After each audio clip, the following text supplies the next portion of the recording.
Hi everyone, today we've got something totally new to Get a Life. We're here with Lillian Zaltzer, who is an aphrodisiac guru and has written her new book, Aphrodisiacs for Everyone, and also has an upcoming TV show series. Now, you've been studying this topic for over 25 years. How did you all get started on it? It all began in 1991 when my husband and I went to Paris to celebrate our platinum wedding anniversary. My husband popped into one of the old bookstores and came out with an amazing old edition of Boccaccio Decameron, which is a collection of love stories. The book was written in 1363 and was later used by Shakespeare to write things like Romeo and Juliet, for instance, and many others. When he came to hotels, he decided to mend the cover, which was falling apart. And as in a movie, the page dropped out, came out of the book. I picked it up. It was handwritten text, folded in half, with title, L'amour.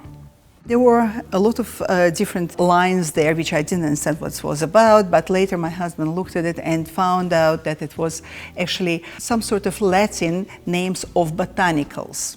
Later today, when we had lunch, my husband jokingly said that it must be a love potion, and that was used by a person who owned the book prior to us buying it, and that we should make it and try it and see if it works. Well, of course, at that time, we didn't believe in this hocus pocus thing, aphrodisiacs or anything of that kind. But my husband wouldn't stop talking about it, so when we came back home, I decided to help him to source those botanicals. But unfortunately, we couldn't find any in the shops around Melbourne. Well, it led us to State Library, where we researched all botanicals. There are 18 of them, to see where they grow and where we can get them from. How did you get your hands on all of these botanicals? Well, we had to travel to places around the world.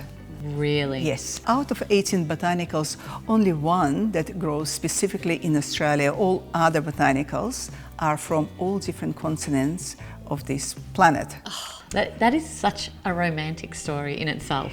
You have created an Aphrodope elixir. Tell us what's inside it. Yes, well, after collecting all those 18 botanicals and devising means of actually processing those botanicals, my husband came up with amazing liqueur, Aphrodope, that is totally natural. It can be used in cooking or as a beverage, as bitters in cocktails. I personally like it straight or on ice. I love this secret recipe. What does it taste like? Oh, that is very individual.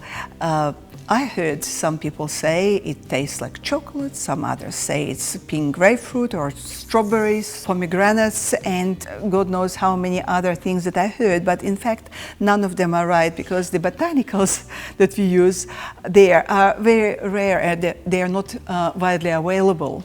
It goes to show it's sort of a personal preference on how that taste comes across to you. Absolutely. I definitely want to get my hands on some. How do we purchase the product? It's available online, aphrodope.com. Well, we're all going to be looking out for your exciting new book, Aphrodisiacs for Everyone, as well as your TV show. And if you're wanting to get your hands on the elixir, you know where to go.